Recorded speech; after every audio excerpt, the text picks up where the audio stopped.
हिमाचल यमुना गंगा उच्छल जलधि तरंग तब शुभ नामे जागे तब शुभ आशीष मागे गाहे तब जय गाथा जन गण मंगलदायक जय हे भारत भाग्य विधाता जय हे जय हे जय हे जय जय जय जय हे वंदे मातरम वंदे मातरम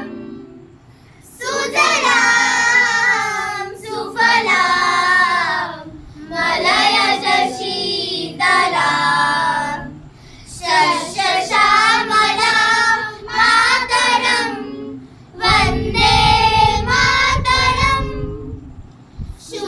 शुभ्रज्योत्स्ना पुलकितयामिनी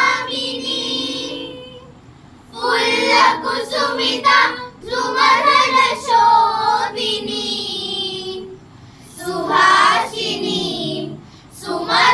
सुमधुरभाषिणी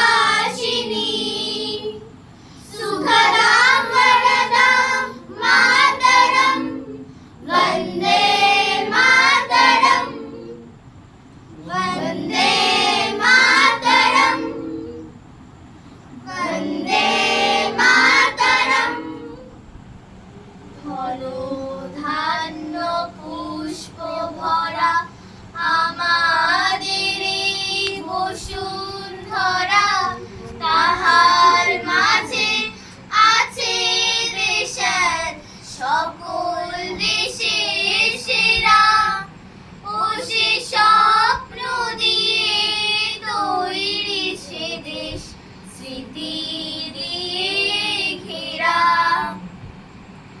এমন দেশটি কোথাও খুঁজে পাবে না কো তুমি ও সে সকল দেশের রানী সেজে আমার জন্মভূমি সেজে আমার জন্মভূমি সেজে আমার জন্মভূমি চন্দ্র সূর্য গ্রহ তারা কোথায় উজ্জ্বল এমন ধারা কোথায় এমন খেলে তড়িৎ এমন কালো মেঘে তার পাখি ডাকে ঘুমিয়ে উঠে পাখি ডাকে জেগে এমন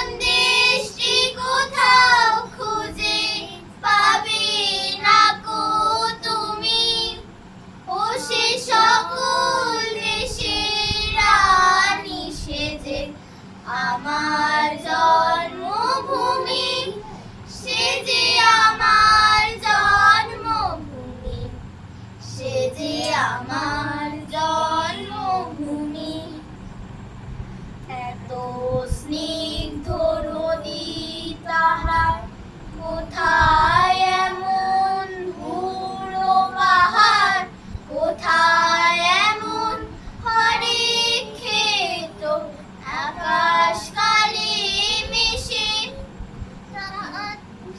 কেমন ধানের ওপর ঢেউ খেলে যায় বাতাস কাহার দেশে এমন দেশটি কোথাও খুঁজে পাবে না কো তুমি ও সে সকল দেশের রানী সেজে আমার জন্মভূমি সেজে আমার জন্মভূমি সেজে আমার জন্মভূমি পুষ্পে পুষ্পে ভরা সাখী কুঞ্জে কুঞ্জে গাহে পাখি কুঞ্জরিয়ার হাসি উড়ি কুঞ্জে কুঞ্জে ধেয়ে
जहां रहूं जहां में याद रहे तू ऐ वतन मेरे वतन ऐ वतन मेरे वतन। নমস্কার। কবিগুরু রবীন্দ্রনাথ ঠাকুরের লেখা কবিতা মাকাল। গৌর বর্ণ নধর দেহ নাম শ্রীযুক্ত রাখাল। জন্ম তাহার হয়েছিল সে যে বছর আকাল। গুরুমশাই বলেন তারে বুদ্ধি ছিল একেবারে, দ্বিতীয় ভাগ করতে সারা 6 মাস ধরে নাকাল। রেগে মেগে বলেন বাঁদর নাম দিল তোর মাকাল। নামটা শুনে ভাবলে প্রথম বাঁকিয়ে যুগল, তারপর সে বাড়ি এসে নৃত্য করলে শুরু। হঠাৎ ছেলের মাতন দেখি সবাই তাকে শুধায় একই, সকলকে সে জানিয়ে দিল নাম দিয়েছেন গুরু। নতুন নামের উৎসাহে তার বক্ষ দুটো। কোলের পরে বসিয়ে দাদা বললে কানে কানে গুরুমশাই গাল দিয়েছেন বুঝিস রে তার মানে। রাখাল বলে কখনো না, মা যে আমায় বলেন শোনা সেটা তো গাল নয়, সে কথা পাড়ার সবাই জানে। আচ্ছা তোমায় দেখিয়ে দেব, চলো তো এইখানে। টেনে নিয়ে গেল তাকে পুকুর পাড়ের কাছে। বেড়ার পরে লতায় যেথা মাকাল ফুলে আছে। বললে দাদা সত্যি বলো সোনার চেয়ে মন্দ হলো? তুমি শেষে বলতে কি চাও গাল ফুলেছে গাছে? মাকাল আমি বলে রাখাল দুহাত তুলে গেছে। দোয়াত কলম নিয়ে ছোটেই খেলতে নাকি চায়। লেখাপড়ায় মন দেখি মা অবাক হয়ে যায়। খাবার বেলায় অবশেষে দেখে ছেলের কাণ্ড এসে মেঝের পরে ঝুঁকে পড়ে খাতার পাতাটায় লাইন টেনে লিখছে শুধু মাকাল চন্দ্র রায়। নমস্কার। India is dearer to us than life. India is not just a land on a map. It is the Himalayas that gird us, the rivers that nurture us, and the countless voices that together sing one song of unity. From Kashmir to Kanyakumari, from Gujarat to Arunachal, we are different in language, faith, and food, yet one in spirit. This is the beauty of our nation. Let us honor India in this Independence Day not only in words but in action, by working together, by standing together, and by making her proud. For indeed, India is not only our country, India is our identity, India is our pride, India is dearer to us than life.